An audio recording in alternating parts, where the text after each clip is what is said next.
En premier lieu, voilà, je voudrais excuser pour ce dispositif très magistral, mais qui est rendu nécessaire par le fait que nous allons filmer ce soir la séance. Voilà. Bon, sentez-vous quand même libre d'échanger comme on le fait dans les séances de ce séminaire. Ça reste un séminaire, donc voilà, de poser des questions et d'échanger. Merci beaucoup d'être là.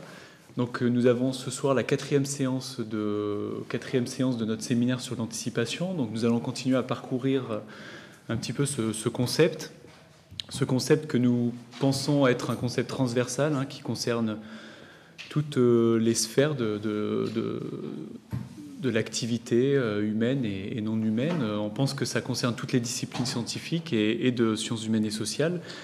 Et donc aujourd'hui, nous mettons à l'honneur plutôt la philosophie pour cette séance-là, et nous la mettons à l'honneur pour discuter, essayer d'explorer le rapport de l'anticipation avec la question de l'accélération, et plus particulièrement en ce qui concerne les vulnérabilités. Voilà, donc ce soir vont être travaillés ces trois concepts, hein, essayer de tisser des liens entre accélération, anticipation et vulnérabilité. Alors, pourquoi accélération ?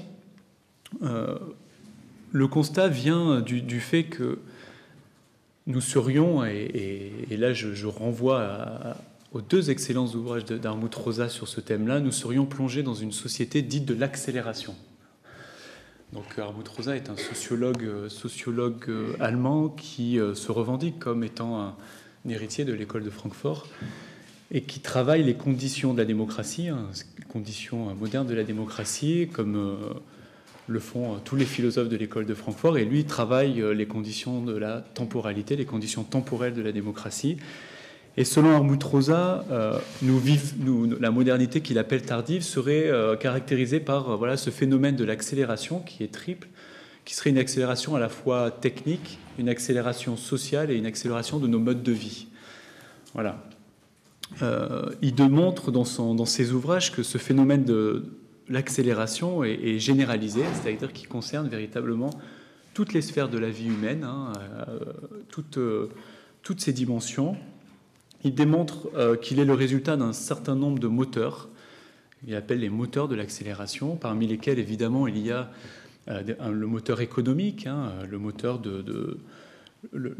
que l'on peut qualifier dans le capitalisme financier et la recherche sans condition du profit, qui serait, selon lui, un des moteurs de l'accélération, mais il en identifie d'autres, et non les moindres, notamment le moteur culturel, et notamment le fait que les sociétés sécularisées chercheraient finalement peut-être dans l'accélération quelque chose qui remplacerait l'éternité, ou en tout cas l'au-delà, mais dans le présent. Voilà, essayer de multiplier les expériences de vie, essayer de retrouver cette éternité dans le présent, et l'accélération serait finalement une réponse pour cela. Je trouve que c'est une thèse qui est assez intéressante à creuser. Voilà, donc selon Armut Rosa, l'accélération serait devenue une norme silencieuse parce que peu souvent explicitée, peu souvent discutée et souvent subie par les êtres humains, les institutions, les collectifs, hein. Donc une norme silencieuse qu'il faudrait rendre audible, rendre visible, et c'est tout son travail. Alors, dans ce contexte, on peut être d'accord d'ailleurs avec les thèses d'Armut Rosa ou pas. Elles sont critiquées, et il faut qu'elles le soient, sur la façon d'interpréter cette société de l'accélération. Bon, il y a un certain nombre de choses qui ont été faites depuis la publication de ces livres. Toujours est-il que la question que l'on a envie de poser, c'est que dans ce contexte de l'accélération, qui est tout de même difficilement discutable en termes de factuel, hein, en tout cas, en termes d'interprétation, bien entendu, l'interprétation que l'on peut faire, mais en termes factuels, et les données sociologiques qui sont celles de l'équipe de Armut Rosa et de d'autres, d'ailleurs, sociologues sont là pour l'attester, hein, bon, nous pousse à poser la question, dans ce contexte d'accélération, que veut dire anticiper ? Voilà. Qu'est-ce que devient l'anticipation dans un tel contexte ? Est-ce que l'anticipation change de nature ? Est-ce que l'anticipation n'est plus possible? Ou est-ce que l'anticipation, au contraire, en changeant de nature, augmente ses possibilités dans un tel contexte? Voilà les questions que l'on a envie de poser ce soir aux deux intervenants et puis plus largement dans la suite aussi de ce séminaire. Est-ce que les temporalités qui sont liées à l'accélération et les temporalités qui sont liées à l'anticipation sont contradictoires ou complémentaires? C'est une question, je crois, qu'il faut se poser. Finalement, et peut-être que c'est quelque chose effectivement qu'il faut interroger, finalement, sont-elles vraiment contradictoires?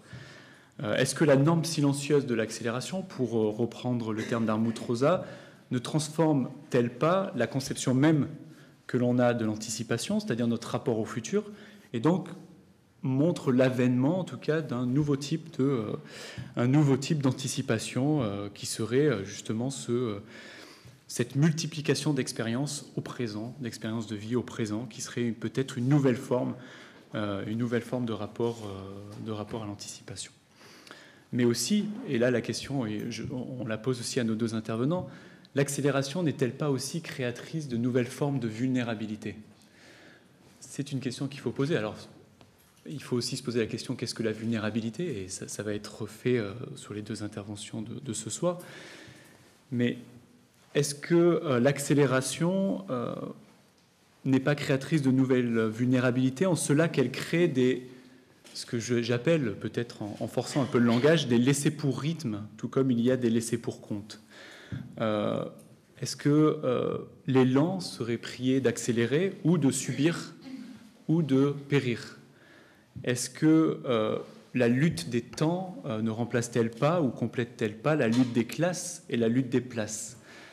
Voilà, cette question de la temporalité, cette question des rythmes me semble quelque chose qu'il faut travailler aussi comme peut-être créateur ou pas de nouvelles formes de vulnérabilité.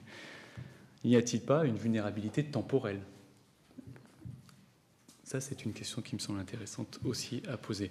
Armut Rosa interroge ces questions-là en mobilisant le concept de la désynchronisation.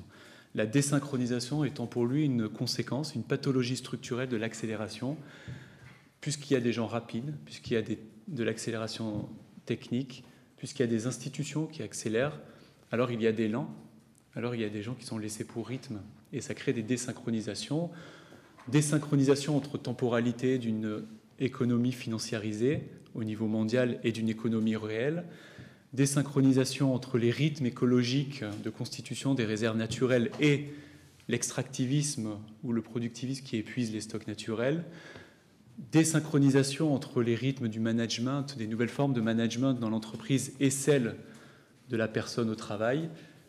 Bon, tout un tas de processus de désynchronisation temporelle qui pourraient être des nouvelles formes de vulnérabilité écologique, sociale et aussi peut-être psychologique et culturelle. Voilà, donc ce sont que des questions, on ne va pas tous y répondre ce soir, on peut les déconstruire, et je crois que c'est aussi l'objet de la convocation de la philosophie que de déconstruire les termes et les questions.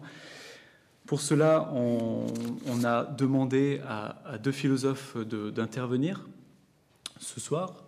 Marie-Geneviève Pinsard, qui est professeure de philosophie à l'Université libre de Bruxelles, qui est présidente du comité consultatif de bioéthique de Belgique, et qui est auteur d'un livre que je conseille à tout le monde, qui s'appelle « Idées reçues sur la bioéthique », qui a été édité en 2009 aux éditions du Cavalier Bleu, et qui travaillera donc ce soir pour nous les rapports entre vulnérabilité, compris comme relation de pouvoir, technique et anticipation.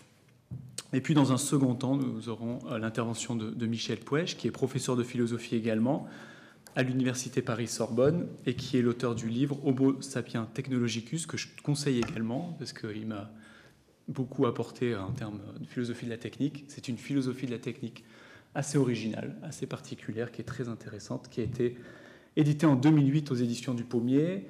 Et Michel Puech est généreux et il a un blog qui est extrêmement bien fourni et je vous invite à aller voir sur son blog un certain nombre de ses articles et de ses interventions.